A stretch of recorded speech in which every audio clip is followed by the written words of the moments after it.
جی السلام علیکم، امید ہے کہ آپ سب لوگ خیریت سے ہوں گے۔ ارشد شریف صاحب کے قتل کا جو از خود نوٹس لیا تھا سپریم کورٹ نے، اب اس کی سماعت ہونے جا رہی ہے۔ پہلے بھی کچھ سماعتیں ہو چکی ہیں۔ اس کے علاوہ خان صاحب کو توشہ خانہ کیس میں آگے آنے والے دنوں میں انڈائٹ کرنے کے لیے، ان کے اوپر فرد جرم عائد کرنے کے لیے بلایا گیا ہے۔ اس کی کیا تفصیلات ہیں وہ بھی آپ کے ساتھ شیئر کروں گا، اور اس کے ساتھ ساتھ انتخابات کے حوالے سے جو حکومتی کمیٹی کی رپورٹ ہے وہ بھی انہوں نے عدالت میں جمع کرا دی ہے۔ اس حوالے سے بھی کچھ چیزیں اور کچھ مزید چیزیں کوشش ہوگی کہ وہ بھی آپ کے ساتھ شیئر کی جائیں۔ لیکن میں خبر شروع کرنا چاہتا ہوں بی بی سی سے۔ انٹرنیشنل میڈیا اس وقت پاکستان کو کس طرح دیکھ رہا ہے؟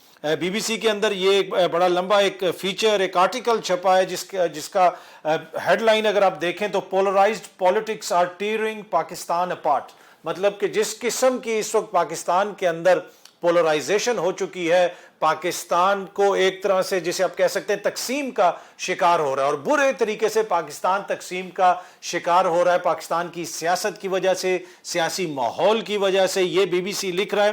آگے جا کے بی بی سی لکھتا ہے کہ جناب پاکستان کی جو اکانومی ہے وہ برنک پہ ہے، مطلب معاشی طور پہ پاکستان بالکل تباہی کے دہانے پہ کھڑا ہے۔ یہ تجربہ کاروں کی حکومت کی اکانومی کے حوالے سے وہ بات کر رہے ہیں، جن کے حوالے سے کہا گیا تھا کہ وہ آئیں گے تو وہ معیشت کو سنبھال لیں گے۔ معاشی طور پہ پاکستان تباہی کے دہانے پہ کھڑا ہے۔ سوسائٹیز پولیٹیکلی پولرائزڈ، سوسائٹی کے اندر آپ کو تفریق نظر آ رہی ہے، آپ کو اختلاف نظر آ رہا ہے، سیاسی طور پہ بہت زیادہ تقسیم ہو چکی ہے۔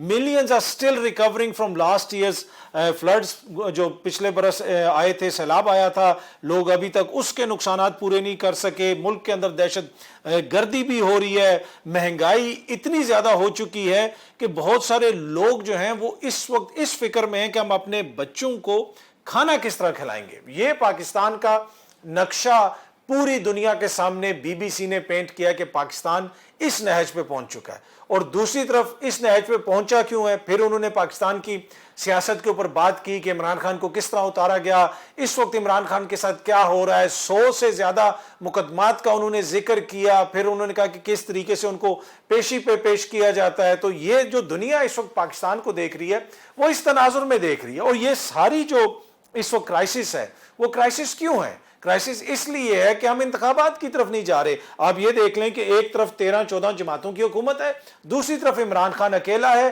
لیکن بی بی سی جیسا ادارہ بھی آپ کو بتا رہا ہے کہ پاکستان اس نہج پہ پہنچ چکا ہے، اس کے وہاں پہ کچھ بھی اس وقت نہیں چل رہا۔ اس حکومت کی کارکردگی کا اندازہ آپ اس سے لگا لیں کہ وہ لکھ رہے ہیں کہ لوگ اپنے بچوں کو اب کھانا تک نہیں کھلا سک رہے۔ یہ حالت ہو گئی ہے۔ کیا آج سے 1.5 سال پہلے بی بی سی اس طرح کی چیزیں لکھ رہا تھا پاکستان کے حوالے سے؟ یہ کیوں ہے؟ اس لیے کہ ہم 2 صوبوں کے اندر انتخابات نہیں کروا رہے۔ اس وقت یہ حالت ہو چکی ہے کہ 2 صوبوں کے اندر جو انتخابات ہونے، آئین اس پہ واضح ہے، قانون اس پہ واضح ہے، لیکن انتخابات نہیں ہو رہے۔ اب حکومت اور خان صاحب کی جو ایک طرح سے کمیٹی بنی تھی، دونوں طرف سے لوگ آئے تھے اور انہوں نے مذاکرات وغیرہ بھی کیے تھے، خان صاحب وغیرہ نے بھی اپنا، پی ٹی آئی نے بھی اپنا موقف عدالت میں جمع کروایا، حکومت کی جانب سے بھی رپورٹ جمع کروا دی گئی ہے۔ لیکن مزیدار چیز یہ ہے کہ یہ وہ فیصلہ ہے یا یہ وہ عدالت ہے جس کے تحت یہ سارے مذاکرات وغیرہ ہو رہے ہیں، جس کو حکومت کہتی ہے ہم تو مانتے ہی نہیں الیکشنز کے فیصلے کو، ہم تو 3-2 کے بینچ کو نہیں مانتے، ہم اس بینچ کو نہیں مانتے، ہم ان کے خلاف قراردادیں لے کے آ رہے ہیں۔ تو پھر بھائی آپ مذاکرات کیوں کر رہے ہیں؟ پھر آپ جا کے عدالت میں رپورٹ کیوں جمع کروا رہے ہیں؟ آپ تو کہتے ہیں کہ ان ججز کو ہم مانتے ہی نہیں، ان کے فیصلوں کو ہم نہیں مانتے، تو اسی بینچ کے سامنے آج حکومت نے اپنی رپورٹ کیوں جمع کروائی ہے؟ وہی 3 رکنی بینچ ہے۔ اس سے آپ اندازہ لگا لیں کہ سیاسی جو ریٹرک ہے وہ سم تھنگ ایلس ہے۔ عدالت کا جو فیصلہ ہے اس کے اوپر عمل درآمد کرنا پڑے گا۔ عدالت کا جب فیصلہ آ جائے گا پھر اس سے آپ بھاگ نہیں سکتے۔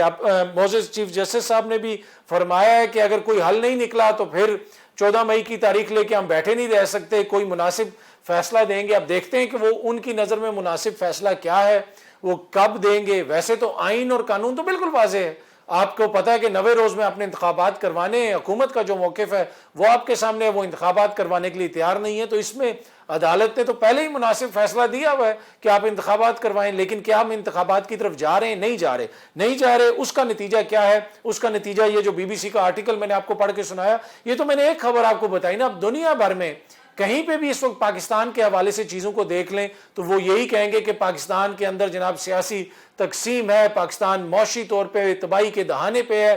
یہ وہ سوغات ہے، یہ وہ نتیجہ ہے جو 1 برس کی پی ڈی ایم اور ان کے اتحادیوں کی حکومت کے نتیجے میں ہمیں نظر آ رہا ہے۔ یہ وہ تحفہ ہے جو ان کی طرف سے دیا گیا. آج پاکستان کو اس نظر سے دیکھا جا رہا ہے. دوسری طرف حکومتی جو ترجیحات ہیں، 10 مئی کو خان صاحب کو بلایا گیا کہ جی توشہ خانہ کے ریفرنس میں ان کے اوپر فرد جرم عائد کی جائے گی.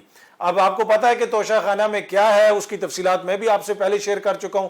اپنی حکومتی شخصیات کی کس کی کتنی گھڑیاں نکلی، کیا کچھ ہوا، وہ بھی آپ کے سامنے ہے. اب توشہ خانہ کے کیس میں خان صاحب کے اوپر فرد جرم عائد کی جائے گی جی 10 مئی کو. اس سے پہلے خان صاحب کے نکاح کا بھی ایک کیس چل رہا ہے. تو دیکھیں، ایک ملک کا 3 سال وزیر اعظم رہا ہو اور آپ کو گھوم پھر کے آپ کو ان کا نکاح، ان کی ایک گھڑی، اس کے علاوہ کچھ نہیں مل رہا، تو اٹ مینز آپ کو وہ چیزیں نہیں مل رہی جو آپ ڈھونڈنے کی کوشش کر رہے ہیں. اینی وے اب دیکھتے ہیں کہ یہ مقدمہ عدالت میں کتنا آگے جاتا ہے اور اس کو کیا ہوتا ہے. ارشد شریف صاحب کے قتل کے حوالے سے سپریم کورٹ نے از خود نوٹس لیا تھا.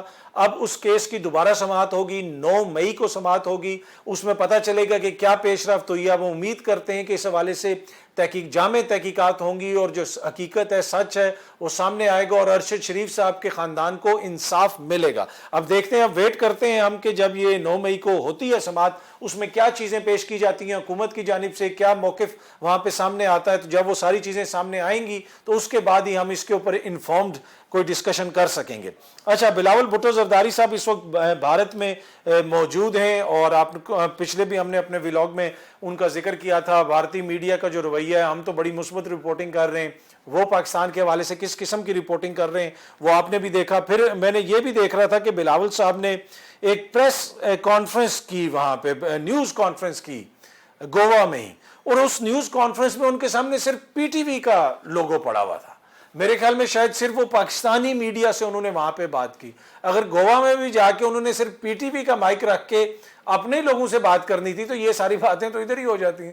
اتنی دور جانے کی کیا ضرورت تھی؟ وہ کوئی سمجھ نہیں آ رہی کہ آپ ادھر گئے ہیں تو آپ بھارتی میڈیا کو بلائیں، سامنے بٹھائیں، ان سے آپ نیوز کانفرنس کریں، ان کے سوالات کے جوابات دیں، پاکستان کا موقف پیش کریں. اور اس موقع پہ بلاول صاحب کو میں سن رہا تھا، وہ یہ بھی فرما رہے تھے کہ بھارتی میڈیا بڑی جو ہے انٹرسٹ لے رہا ہے میرے دورے میں. یقیناً وہ لے رہا ہے، جس قسم کی وہ رپورٹنگ کر رہا ہے وہ بھی ہم نے آپ کو بتائی. باقی کوئی سنجیدہ رپورٹنگ وغیرہ بھی ہو رہی ہوگی، لیکن بھارتی میڈیا کا جو رویہ ہے وہ آپ کو پتہ ہے کیسا رہتا ہے. پر اینی وے صرف پی ٹی وی کا مائک لگا کے بھارت میں بلاول صاحب نے وہاں پہ پریس کانفرنس کی ہے، نیوز کانفرنس کی ہے. اور عالمی جو میڈیا ہے اس کی کوئی مجھے وہاں پہ نہ کوئی مائک نظر آیا، نہ کوئی ایسی نیوز کانفرنس اب تک نظر نہیں. ہو سکتا ہے کہ آنے والے دنوں میں بلاول صاحب کو اس طرح کی نیوز کانفرنس کریں جس میں عالمی میڈیا جو ہے ان کے ساتھ بھی بات ہو لیٹر آن ٹوڈے یا ٹمارو. پر ابھی تک کوئی ایسی بات نہیں ہے. یہیں سے گئے ہوئے جو صحافی ہیں، پاکستان سے گئے ہوئے جو صحافی ہیں، انہی سے انہوں نے بات کی. جو میں نے نیوز کانفرنس سنی اس میں سارے پاکستانی صحافی تھے. اور جس طرح میں نے پہلے بھی کہا کہ پاکستان کی اور ہماری تو کوشش ہے کہ ہم مثبت بڑی رپورٹنگ کریں، لیکن دوسری جانب سے جو رپورٹنگ ہو رہی ہے وہ پچھلے ولاگ کے اندر اس کے حوالے سے تفصیلات میں نے آپ سے شیئر کی تھی. اینی وے امید ہے کہ یہ ولاگ آپ کو پسند آیا ہوگا. بہت جلدی آپ سے دوبارہ ملاقات ہوگی. اپنا خیال رکھیے گا. بہت بہت شکریہ. Thank you so much.